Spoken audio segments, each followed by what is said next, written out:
Hello, friends, and welcome back to Stories About Entitled People. Let's dive into the story of a neighbor whose sense of entitlement really took things to the next level. But before we dive in, make sure to hit that subscribe button, smash the like if you enjoy the content, and ring that notification bell so you never miss a juicy story. Tried to help entitled Elaine. It's been a while since my last update, and for the most part, things have been going pretty smoothly as we settle into the neighborhood. I have to say, I feel pretty bad for Elaine, one of our neighbors. She's in her mid-20s, and while I initially thought she might be lonely, it turns out she does have a few friends. They visit her often, and I've seen them walking together around the neighborhood. I haven't had many interactions with Elaine beyond the typical neighborly hellos and small talk when she passes by our home. She's a bit loud and chatty, which isn't really a big deal, but she has this awkward laugh that stands out. Over time, I've learned a lot about her just from listening. She's mentioned a lot about her life, like her struggles with a gambling-addicted mother who apparently stole from her, and how she's close to her sister and her friends, Sarah and Kate. She also has a lot of negative things to say about rich people, claiming they're out to take advantage of her, and she believes the neighbors are all very controlling. I'm not sure where she gets that idea, since most of them either just wave or outright ignore her. One thing that's been tough to overlook is how she constantly insults me. She makes snide comments about my appearance, my family, and even my clothes. I've let it slide because, frankly, I feel bad for her. Sometimes she's a bit more friendly, but the insults never really stop. I've noticed she struggles with severe insomnia, too, which might explain some of her behavior. She's always trying to invite herself over or ask for things, but I've told her no every time. Thankfully, she's taken the rejections well enough, at least until recently. Yesterday, she rang my doorbell looking really upset. I stepped outside to talk with her, and she started venting about how she feels like no one in the neighborhood likes her. I tried to give her some advice, telling her that maybe if she were kinder and more polite, people would be nicer to her in return. She insisted that she is nice. But I had to be honest. I told her that she's actually quite cruel and abusive at times. That didn't go over well. She quickly turned the conversation around, accusing me of taking advantage of her, which I didn't understand at all. After some back and forth, I asked her to head home, but she suddenly asked if she could come in and stay over because she was so tired. I told her no, explaining that my family wouldn't be comfortable with that and that she has her own home to go to. Now, I don't usually comment on someone's appearance, but this part is relevant. Elaine has a lot of acne, and while it's not something I would judge her for, she accused me of not letting her in because of her skin. She started yelling, saying that I must see her as dirty, and that I was worried she'd ruin my precious clean home. For the record, she's never been inside my house, so she has no idea what it's like. I tried to calm her down and reassure her that her appearance had nothing to do with my decision. Eventually, I got her to relax a bit by just chatting with her. I suggested that maybe we could get another time, perhaps with more women present to create a more comfortable environment. She then went on about how she's small and delicate and wouldn't harm anyone. I took that opportunity to tell her I had to go and quickly made my way to the local convenience store. Honestly, if Elaine could just approach people more calmly, she might actually be likable. But her constant demands and entitled behavior make it really hard to feel any sympathy for her. I talked to Carol, another neighbor, about this, and she agrees. Elaine seems to think she's entitled to being treated like a princess for some odd reason. We both feel bad for her, but it's tough to act on that sympathy when she's so consistently rude and demanding. This woman's not well. Don't allow her in your home. Why the hell is she insisting on having a sleepover? So creepy and weird. And our second story. She started asking me my credentials. I work in industrial clothing. I'm a key holder for cash desk, meaning I'm the can I speak to your manager. I'm young, I'm in my 20s, young for a manager, but I'm in my last semester of business management school and have prior experience in management before this job or my schooling. A main component of my job is also being a cashier. I ring people through while aiding the other cashiers with their transactions. It's important to note that being an industrial, we have a lot of affiliations with local companies and unions who receive discounts from us for bulk orders and smaller discounts for their employees buying work gear. Some companies, not unions, lose their discounts for various reasons and therefore are removed from the discount registry. New cashier, NC, in high school, very mature and smart for her age. Her first week, but she's been there a couple days, so I'm at the till beside her listening in while I help customers. She got the hang of it and doesn't need help unless a new problem she hasn't encountered yet pops up. Entitled woman, EW steps up to be helped by NC. EW has a pair of steel-toe boots. She claims she works for X company. NC looks up X company in the registry and can't find it. NC asks EW if there are any possible other names it could be under in our registry or possibly part of a union, different registry. She insists it's called X Company and it's there, so NC probably isn't smart enough to spell it right. This is where I step in. I ask her for any proof she works there, work ID, pay stub, email from work, anything. This is protocol. She tells me she doesn't have to. I repeat, we need to see proof she works there. I ask as I look in the registry myself. I trust NC. I'm looking to appease EW.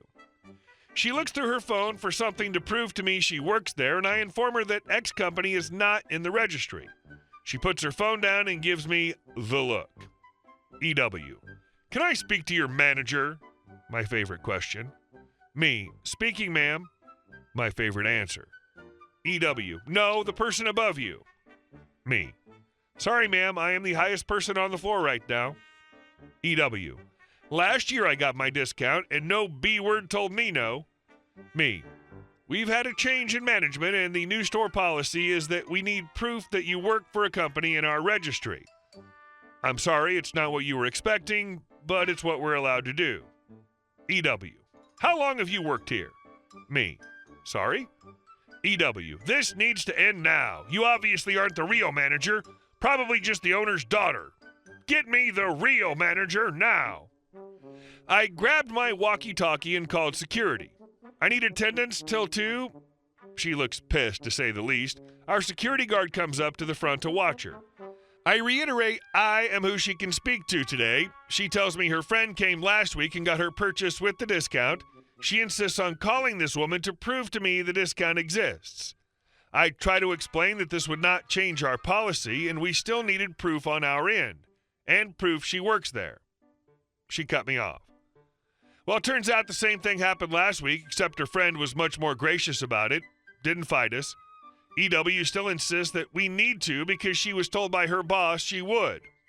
I asked her how long ago her boss said this as companies enter and exit our registry. EW. I'm not paying $130 for these boots. Me. Okay. And I took them off the counter, put them on the floor beside me. EW's mother decides to enter. She comes to the counter and asks where the boots went. She realizes security is standing beside me as well as NC.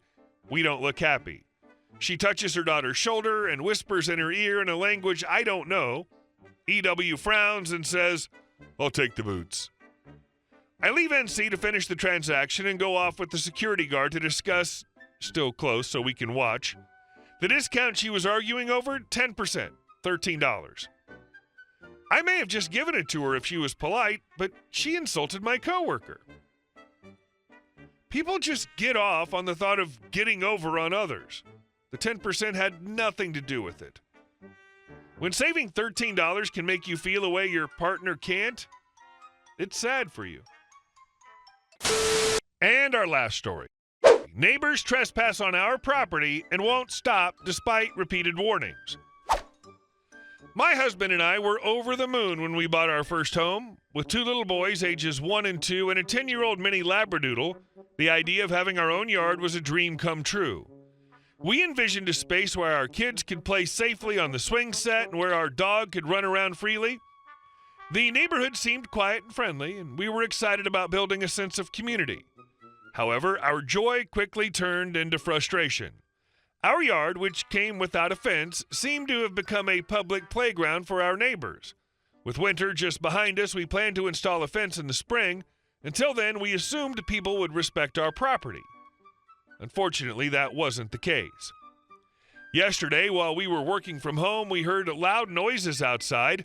When we looked out the window, we saw a man, a young girl, and an older boy playing on our swing set.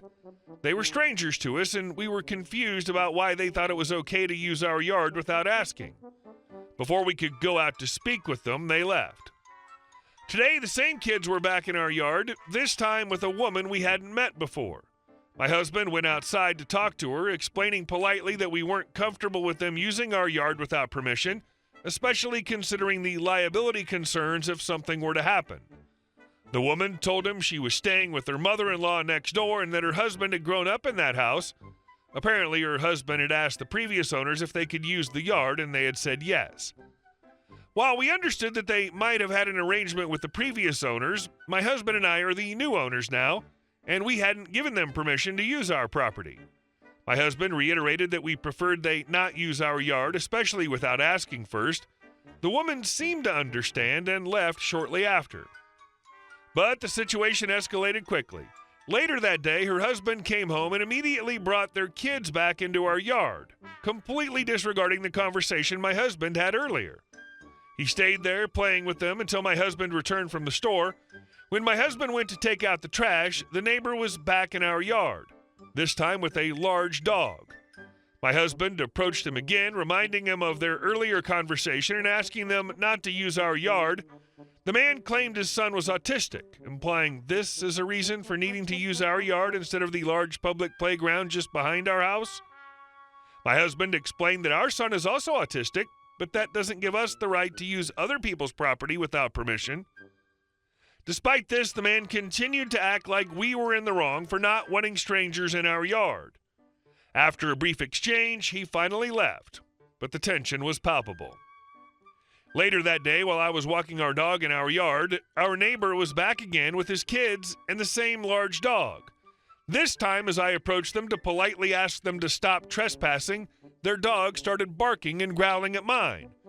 I stayed back but introduced myself as the homeowner and asked again if they could respect our property. The man barely acknowledged me, but his dog lunged at mine, causing my dog to slip out of his collar.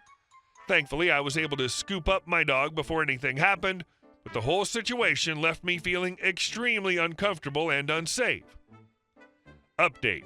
We wasted no time and had a fence installed around our property within the week, hoping it would put an end to the relentless trespassing. But even after the fence was up, the neighbors still attempted to let their kids and dog into our yard by finding weak spots or simply lingering around, waiting for an opportunity. After one final incident where their dog lunged at mine through the fence, we decided enough was enough. We called the local police and filed an official trespassing complaint. It wasn't a step we wanted to take, but we felt we had no other choice. The police came by, took our statement, and informed the neighbors they were no longer allowed on our property under any circumstances. Hey guys, thank you all for watching the video. I'll see you in the next one.